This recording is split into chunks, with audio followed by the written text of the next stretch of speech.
Sebelum lanjut nonton video ini, jika kalian suka dengan channel Pegawai Jalanan, silahkan kalian support kami dengan cara subscribe dan klik tanda loncengnya. Silahkan gunakan headset Anda untuk mendapatkan kualitas suara yang jernih. Selamat menonton.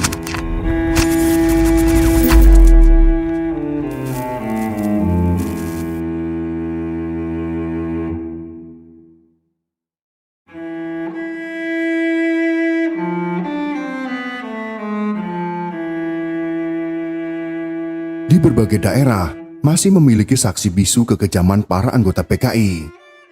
Blora juga menjadi daerah yang menjadi lokasi pembantaian oleh orang-orang golongan kiri tersebut. Di Dukuh Pohrendeng, Desa Taman Rejo, Kecamatan Tunjungan, Kabupaten Blora, tersimpan sebuah cerita lama. Di sana ada sebuah gorong-gorong menjadi saksi bisu kekejaman PKI membantai para petinggi Blora pada tahun 1948. Pemberontakan PKI pada tahun 1948 tidak kalah kejam dengan pemberontakan yang dilakukan pada tahun 1965. Pada bulan Agustus tahun 1948, Musso yang merupakan salah satu pimpinan PKI kembali ke Indonesia setelah lama tinggal di Uni Soviet. Pada tanggal 5 September tahun 1948, dia memberikan pidato yang menganjurkan agar Indonesia merapat kepada Uni Soviet. Pemberontakan terjadi di Madiun, Jawa Timur, ketika beberapa militan PKI menolak untuk dilucuti. Pidato Musso ini tersebar hingga ke Blora. Blora merupakan salah satu kandang dari PKI. Pengaruh ideologi PKI telah menguat di Blora, mengalahkan Partai Nasional Indonesia dan Masyumi.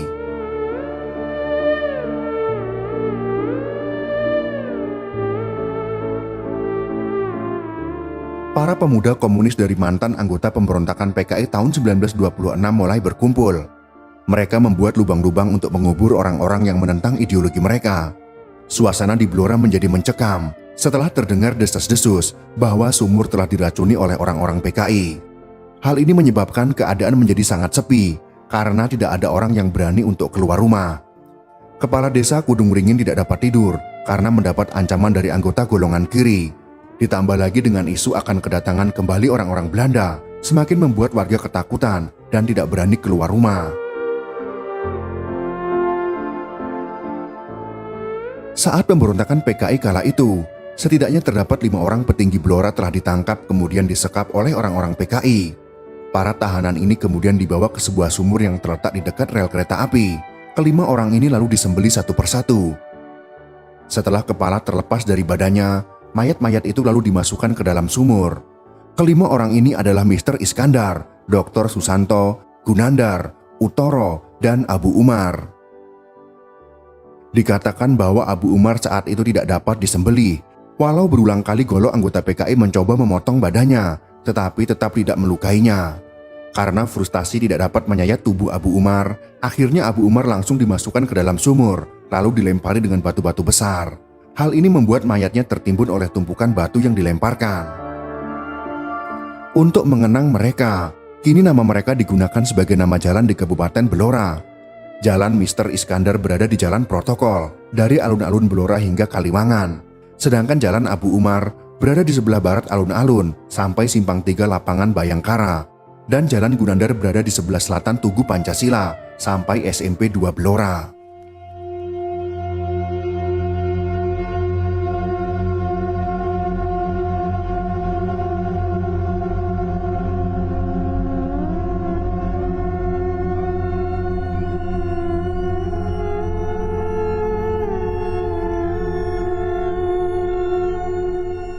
Selain kelima tokoh tersebut, PKI kemudian membantai pejabat-pejabat lain yang menentang ideologi komunis. Penduduk biasa yang menentang juga tidak luput dari pembantaian. Para ulama dan santri juga banyak menjadi korban dengan cara dibunuh, ditembak, dibakar, ataupun dicincang-cincang secara kejam. Bahkan bangunan seperti masjid dan madrasah pun dibakar oleh orang-orang berideologi komunis. Rumah-rumah penduduk yang tidak mau memberikan harta bendanya juga akan dirampok dan dirusak. Mereka lalu mulai menyerang markas kepolisian distrik Ngawen di Blora, Jawa Tengah. Komando Distrik Militer Blora pimpinan Mayor Partono yang meliputi 7 Onder Distrik Komando atau ODC yang terdiri dari Blora, Japon, Tunjungan, Banjarjo, Ngawen, Kunduran, dan Todanan. Sedangkan Komando Distrik Militer Cepu pimpinan Kapten Sunarso meliputi 3 ODC, yaitu terdiri dari Cepu, Jiken, Sambong, Kedung Tuban, Randu Blatung, dan Domplang. Pada bulan Agustus tahun 1948, Komando Distrik Militer ini dipusatkan di Blora. Sedangkan Cepu berubah menjadi markas perwakilan Komando Distrik Militer di bawah pimpinan Letu Supardiono. Yon Divisi 4 Senopati yang merupakan tentara merah PKI atau Yon Merah di bawah pimpinan Mayor Purnawi mengadakan penculikan dan penangkapan terhadap para tokoh pejuang. Selanjutnya para tokoh dimasukkan ke dalam gerbong loko kereta. Tujuannya adalah membawa mereka keluar kota yang selanjutnya akan dipenjara atau bahkan dibunuh. Dalam peristiwa ini, para pejabat teras Kabupaten Blora pun banyak yang menjadi korban. Diculiknya para pejabat teras berimbas pada sejumlah jabatan pemerintah sipil maupun militer mengalami kekosongan. Yon Merah kemudian menguasai militer di Blora. Bupati kemudian diganti dari tokoh PKI bernama Budi Sucipto. Patih juga diganti dari tokoh PKI bernama Sukiban. Sedangkan kepala polisi di Blora diganti dari tokoh PKI yang bernama Effendi. Namun jabatan mereka tidak berlangsung lama.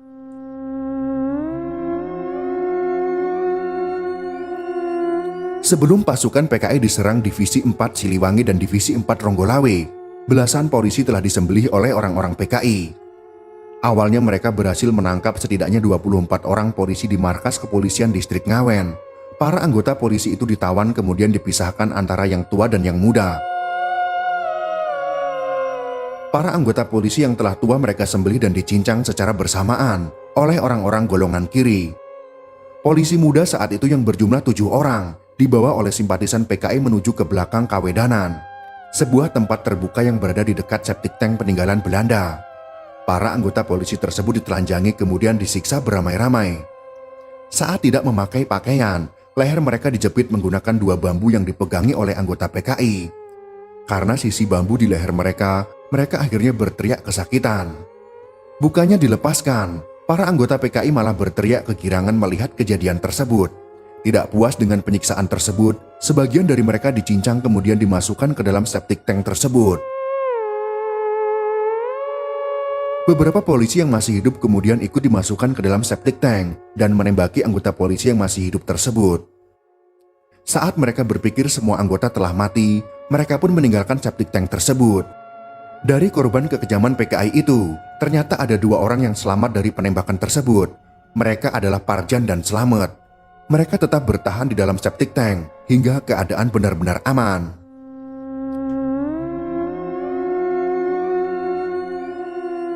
Pasukan PKI di Blora kala itu diserang dari arah selatan oleh Divisi 4 Siliwangi dan Divisi 4 Ronggolawe dari arah timur. Para anggota Siliwangi berusaha menangkap semua anggota FDR atau PKI yang berada di Blora. Dalam waktu 1 hari, seluruh Kabupaten Blora dapat direbut kembali dan para tokoh yang ditawan oleh PKI kemudian dengan berbagai upaya segera dibebaskan.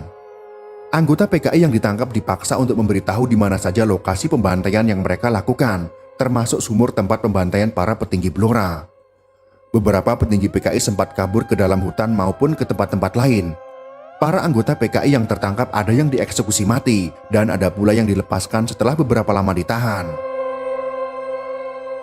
Setelah bebas pun, tidak sedikit anggota PKI yang dikucilkan oleh masyarakat tempatnya tinggal.